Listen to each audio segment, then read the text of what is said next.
Oke, bismillah. Assalamualaikum warahmatullahi wabarakatuh. Bismillahirrahmanirrahim. Alhamdulillahirabbil alamin. Alhamdulillah nahmaduhu wa nasta'inuhu wa nastaghfiruh. Wa na'udzu billahi min syururi anfusina wa min sayyiati a'malina. Allahumma sholli wa sallim wa barik ala habibina wa syafi'ina sayyidina wa maulana Muhammad wa ala alihi wa ashabihi wa man tabi'ahum ila yaumil qiyamah. Amma ba'du. Bismillah, kita lanjutkan ngaji kita. Bulan ini kita masuk ke sesi baru. Kita belajar tentang manusia. Cuma filsafat manusia kita awali dari aspek psikologinya. Bismillah, kita mulai ya. Pandangan-pandangan Jung tentang kepribadian. Secara umum itu gambarnya. Nanti gambar itu saya jelaskan per poin ke belakang. Cuma silahkan dilihat saja. Nanti yang mendengarkannya MP3 ya berarti tidak bisa lihat gambarnya. Dibayangkan saja melihat gambar. Nanti tiap poinnya saya jelaskan satu-satu. Jadi diri kita, bagian mental, bagian kepribadian itu isinya sebenarnya dua. Ada yang kita sadari, ada yang tidak kita sadari. Ini inspirasinya pasti dari Freud. Cuma nanti kalau Freud itu dua itu levelnya. Tapi kalau di Jung yang tidak disadari itu ada dua, sehingga jadinya terus tiga. Yang kita sadari itu ego, yang tidak disadari ada dua. Yang pertama personal unconsciousness, ketidaksadaran personal. Ada kolektif unconsciousness-nya hilang itu. Ketidaksadaran kolektif. Nanti kita lihat. Dan ketidaksadaran kolektif itu isinya 4. Archetype, anima atau animus, shadow, dan self. Yuk nanti kita bahas satu-satu. Jadi ternyata kalau di Freud kan ada bawah sadar namanya id. Itu personal. Tapi katanya Jung kurang ke dalam. Masuk lagi lebih dalam ada kolektif unconsciousness. Ketidaksadaran kolektif. Yang ini sifatnya diwariskan oleh nenek moyang. Yang juga membentuk kepribadian kita. Yuk nanti kita lihat pelan-pelan. Jangan kesusu. Kalau bahasanya anak sekarang dilemesin aja, jangan kaku-kaku. Kamu ndak usah mencureng mikir serius, nanti malah ndak masuk. Ya, kamu harus santai, terbuka, nanti bisa masuk. Oke, kita lihat ya. Ego. Ego ini jiwa sadar. Kalau ini kalian hari ini sekarang duduk baca buku, nulis, minum, itu kan dilakukan dengan sadar. Persepsi-persepsi, ingatan-ingatan, pikiran-pikiran itu kan sadar. Loh sekarang sudah 8:30 itu kan sadar. Ini ego. Kelihatan di luar, ngontrolnya gampang. Kamu mau apa, ingin mikir apa kan gampang. Ego ini penting karena dari ego lah kita membangun identitas dan kontinuitas. Kalau ada pertanyaan siapa aku atau siapa kamu, jawabannya ya berdasarkan ego selama ini. filsafat ego dibahas panjang lebar serius antara lain oleh Iqbal dulu. Jadi dengan ego ini kan kamu identifikasi, oh saya di sini mahasiswa Pak, saya di Jogja ini belajar. Kalau di kampus saya mahasiswa, kalau di rumah saya anak, kalau di mall saya konsumen, kalau di ini kan ego. Kamu membangun identitasmu berdasarkan kesadaranmu.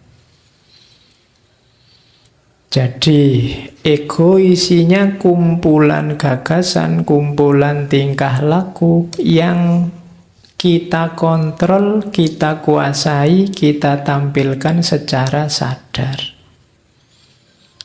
Hujan-hujan gini enaknya ngapain ya? Itu kan sadar, kamu bisa mikir. Besok pagi enaknya kemana ya? Itu kan sadar. Nah, itu level ego. Oke, kalau ini mudah, level sadar. Ada lagi, isinya ego itu ini. Ini yang disebut fungsi jiwa. Jadi kalau ada yang tanya mental itu isinya 4 itu. Jiwa kita aktivitasnya 4. Yang pertama sensing, yang kedua thinking, yang ketiga feeling, yang keempat intuiting. Sensing itu paling mudahnya dijelaskan mengindra dengan panca indera. Saya melihat kalian, ini sensing. Loh Pak, itu kan aktivitas fisik Pak, bukan aktivitas mental. Loh kalau fisik saja, mata saja, tidak ada daya melihat, tidak bisa kamu melihat. Telinga saja, tidak ada jiwa, tidak ada daya mendengar, tidak bisa kamu mendengar. Jadi itu fungsi jiwa. Jadi sensing itu gunanya apa? Panca indera itu gunanya apa? Mengalami, experiencing. Panca indera itu kan mata untuk melihat, telinga untuk mendengar, hidung untuk membau ya. Kadang-kadang kalau mahasiswa kalau hidung untuk apa? Jawabannya hidung untuk mencium Pak, mesti gitu. Emangnya kalau kamu ciuman pakai hidung. Terus lidah untuk merasa. Ini juga kalau ditanya, loh merasa itu pakai hati apa pakai lidah? Oh enggak Pak, pakai mengecap. Loh yang mengecap itu mulut apa lidah? Terus kamu bingung dewe. Ya. Terus tangan untuk apa? Menyentuh apa meraba?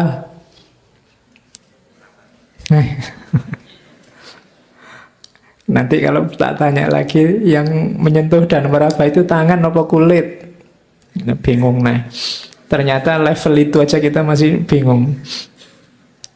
Itu panca indera paling simple. Gunanya apa? Mengalami, experiencing.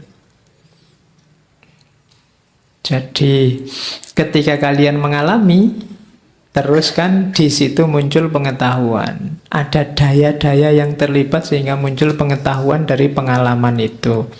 Itu yang pertama, sensing. Yang kedua, thinking. Kalau ini simple. Kalian sudah paham apa itu berpikir.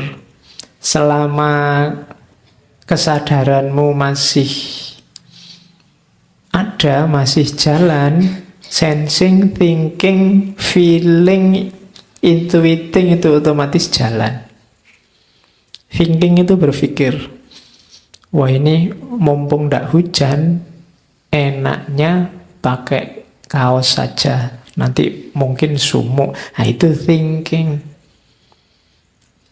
Otakmu itu sebenarnya organ tubuh yang paling capek itu akal, otak. Tidak pernah kamu berhenti selama kamu sadar. Kamu begitu masuk ke tadi sampai gerbang nonton, oh sudah banyak yang datang. Itu kan ini pikiran. Terus kamu parkir, begitu masuk, minumnya belum ada. Itu kan juga pikiran. Kamu masuk lagi, nyari tempat yang enak, yang bisa senden. Itu pikiran juga. Ini tidak pernah istirahat. Begitu kamu sadar bangun, pikiranmu itu jalan terus. Makanya levelnya level kesadaran. Jadi itu dua aktivitas utama. Yang ketiga, feeling. Feeling ini hubungannya sama rasa. Jadi evaluating experience itu feeling. Misalnya tehnya panas. Awalnya sensing. Kamu simpulkan panas itu thinking. Rasa panas itu feeling. Nah, hasilnya apa? Intuiting. Kalau intuiting itu pengetahuan, pemahaman yang muncul tanpa sensing, thinking, feeling.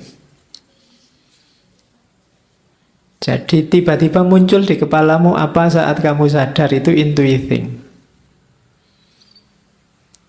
Tidak ada angin, tidak ada hujan, tiba-tiba, wah ini kalau ada gorengan enak ini.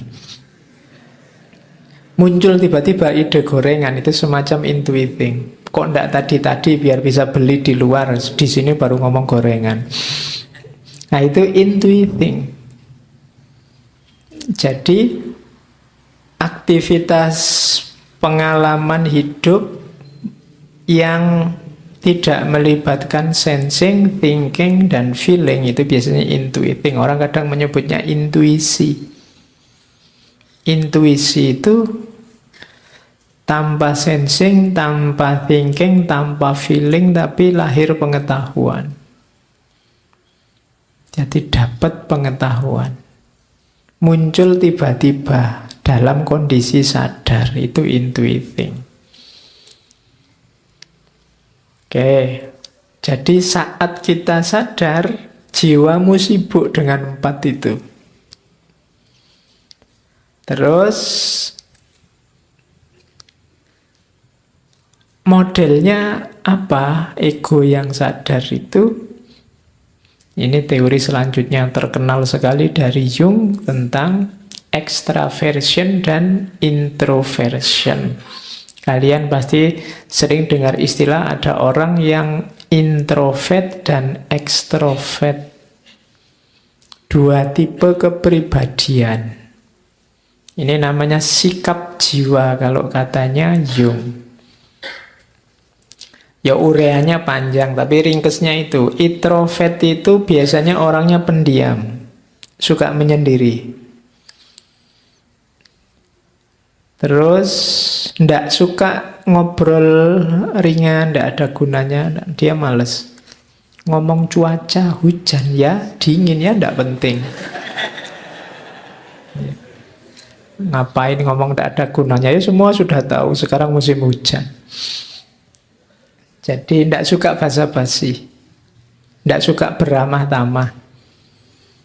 Jadi wajahnya pokoknya datar, lurus, tidak suka, tidak ekspresif, polos pokoknya. Kalau bahasanya game itu poker face.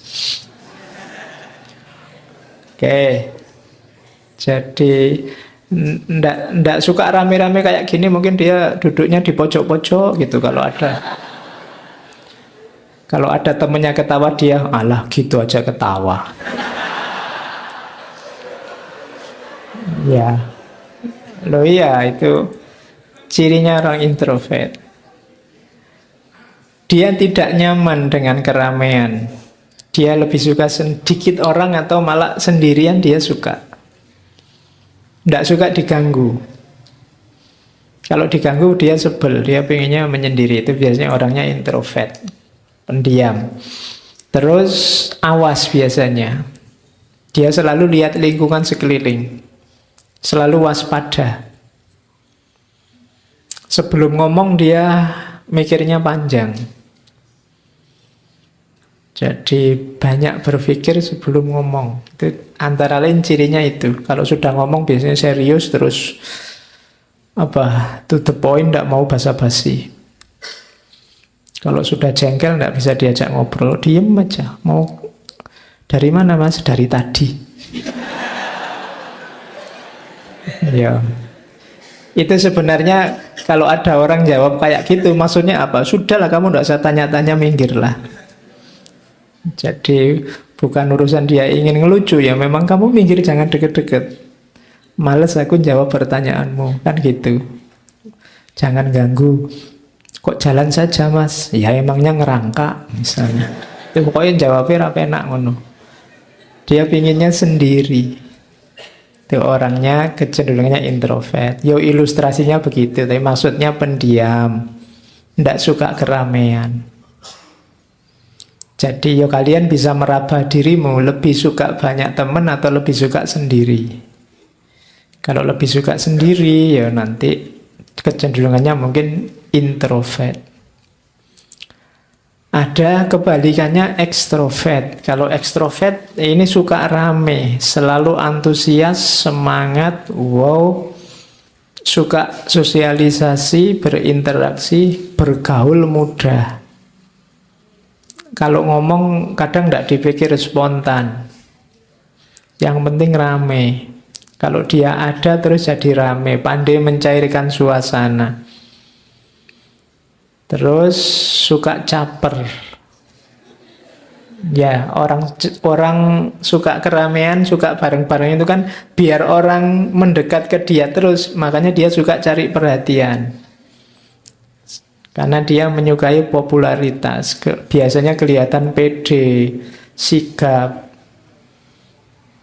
selalu dikelilingi banyak orang karena memang dia ingin bareng banyak orang. Ini biasanya orang ekstrovert. Jadi kepribadian yang keluar. Kalau introvert kepribadian yang ke dalam. Jadi mungkin rame di dalam dirinya. Kalau ekstrovert itu rame dalam dirinya dikeluarkan. Ya setiap orang sebenarnya punya kadar tertentu, cuma ada dominannya.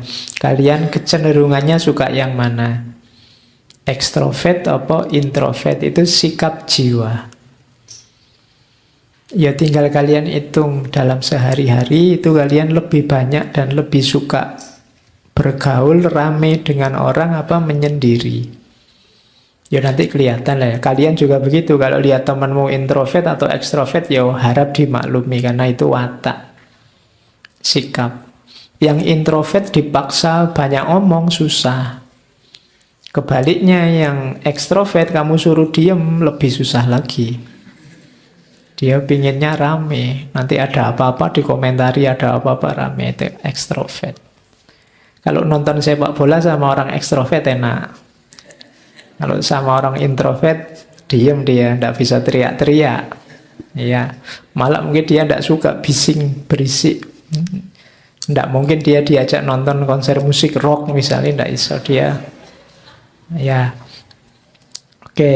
Jadi itu tipe orang yang sadar tentang dirinya mungkin bisa nanti mengembangkan diri. Yo ini bukan harga mati. Bisa dibiasakan, bisa dilatih, itu nanti namanya pengembangan diri. Tapi punya karakter dasar introvert atau ekstrovert. Terus, nah itu tadi yang sadar. Jadi dalam kesadaran tadi ada sikapnya jiwa, ada fungsinya jiwa, yang itu berada dalam ranah namanya ego. Kalau yang sadar, saya kira mudah dipahami. Sekarang kita masuk ke yang tidak disadari. Uniknya dunia ketidaksadaran ini, kita juga tidak sadar bahwa ketidaksadaran ini banyak nyetir wilayah sadar. Banyak mempengaruhi wilayah sadar. Cuma kita tidak sadar, wong memang namanya ketidaksadaran. Ya, kalimatnya bulat. Jadi ketidaksadaran kita tentang banyak. Ketidaksadaran itu bukan berarti tidak punya atau tidak ada. Ada sesuatunya. Cuma kita tidak tahu. Karena kita tidak tahu, tidak kita munculkan, dia tidak hadir dalam kesadaran. Tapi dia ikut nyetir kesadaran kita. Yang tampil di ego tadi kan gampang kelihatan di luar. Kalau ini tidak kelihatan. Yang pertama namanya personal unconsciousness, ketidaksadaran personal.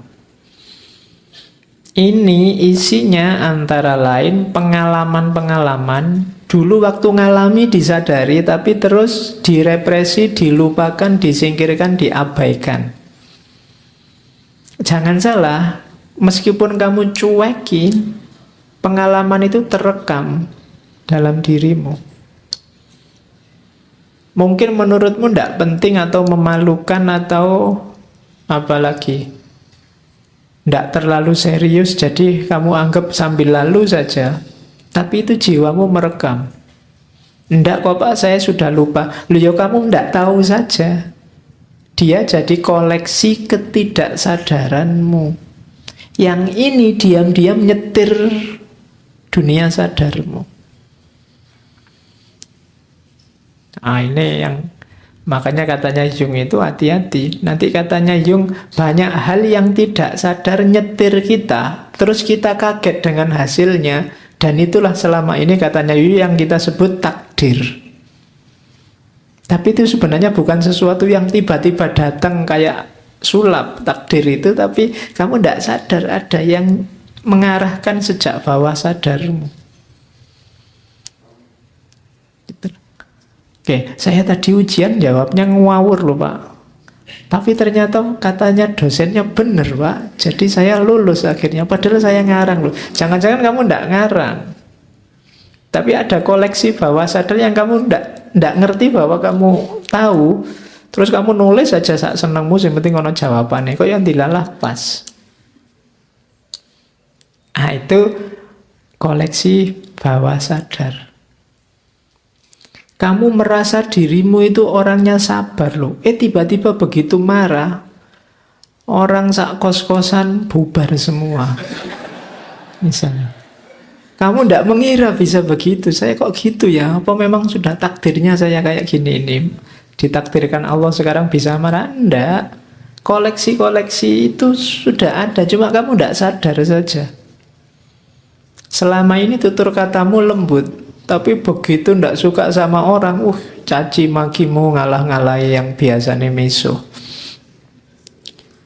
Padahal dari mana kamu dapat kosakata itu? Itu pasti dari bawah sadarmu. Saya ndak pernah ngapalin kata-kata pisuan, Pak. Loh ndak, mungkin kamu baca WA teman-temanmu maki-maki, baca Instagram ada orang maki-maki. Yuk, terus kamu lupa, alah ini maki-maki, ini jelek. Loh tapi tadi kan sudah kamu baca. Kosakatanya sudah nempel dalam dirimu. Ya memang kamu buang, tapi dia ndak hilang, dia masuk ke bawah sadar. Jadi begitu kamu marah, kontrol terhadap wilayah sadar hilang, tampil dia ke atas. Keluarlah caci maki dari mulutmu. Personal unconsciousness. Nah, dalam wilayah tidak sadar ini ada namanya kompleks. Kompleks bukan tempatnya kos-kosan atau tempatnya kontrakan ya. Jadi kompleks itu kelompok gagasan, kelompok persepsi, kelompok pikiran yang kita tidak sadar bahwa itu terstruktur, yang membentuk kesadaran kita. Jadi contohnya begini kompleks itu, coba ya. Kompleks itu organized group of thought. Misalnya pandanganmu tentang ibu. Ibu itu kamu di kepalamu masing-masing ada pemahaman tentang apa dan siapa itu ibu. Tapi kamu tidak sadar bahwa pemahamanmu tentang ibu itu banyak sekali unsurnya. Dia sangat kompleks. Ibu itu bisa sumbernya dari ibumu sendiri, atau ibunya orang lain yang kamu pernah berinteraksi dengan mereka. Bisa juga kamu sendiri yang kebetulan pengalaman jadi ibu, yang perempuan ya, bukan laki-laki. Nanti kalau laki-laki jadi ibu nanti lucu. Terus mungkin bacaanmu tentang ibu, atau mungkin pengalamanmu dulu waktu kecil diasuh oleh ibu, sumbernya banyak. Yang ini kemudian menstruktur jadi satu, secara tidak kamu sadari muncul kesanmu, pandanganmu tentang ibu. Mungkin yang ibunya kayak zaman dulu ya, ibu tiri, kejam, jahat, kamu dipukuli, loh itu nanti pandangannya tentang ibu beda dengan ibu-ibu yang baik. Dari mana itu? Ya dari kompleks ini. Hal yang sama terjadi dengan pandanganmu tentang dosen, pandanganmu tentang tokoh A atau tokoh B, atau partai A atau partai B. Itu seolah kamu, oh ini saya mikir sendiri Pak, ngalami sendiri secara rasional dari pengalaman sensing, thinking. Enggak. Bawah sadarmu mainnya juga banyak, cuma kamu enggak tahu. Entah kamu punya pengalaman apa, mungkin kamu membaca apa, atau kamu lihat orang lain mengalami apa, yang sekarang kamu lupa, tapi dia menstruktur di bawah sadarmu. Itulah namanya kompleks. Kalau ini ketidaksadaran individual. Ini yang mirip kalau di Freud namanya id. Karena ada id, ego, dan super ego. Jadi ID, id. Jadi dia tidak kelihatan, tapi menentukan. Jangan dikira begitu kamu baca buku, Pak saya itu kan sering mahasiswa ngeluh itu, saya baca buku Pak, tapi begitu saya tutup, lupa semua saya. Loh, dia hilang di wilayah egomu, tapi dia mungkin terekam di bawah sadarmu. Dia ikut menentukan wilayah sadar, cuma kamu tidak sadar. Oke. Terus. Nah, wilayah kedua tadi. Kalau yang awal-awal tadi, mulai ego sampai wilayah ketidaksadaran personal, bisa diulang rekaman ketika kita ngaji tentang Sigmund Freud. Yang original dari Jung ini collective unconsciousness, ketidaksadaran kolektif. Ini wilayahnya lebih dalam lagi dibandingkan ketidaksadaran personal. Katanya Jung, ini mungkin ada pengaruh ajaran-ajaran agama tertentu mungkin, bahwa begitu kita lahir, kita ini bukan papan kosong. Kita mewarisi apa? Hal-hal, ingatan-ingatan. Mungkin dulu nenek moyang kita punya cita-cita apa, punya keinginan apa, punya harapan apa, punya semangat untuk ngapain. Yang semacam ini nanti bisa diwariskan dari generasi ke generasi, akumulatif. Katanya Jung, ada sisa psikis perkembangan evolusi manusia yang menumpuk dari generasi ke generasi. Dan ini, apalagi yang ini, yang tadi aja nggak disadari, apalagi yang ini. Collective unconsciousness.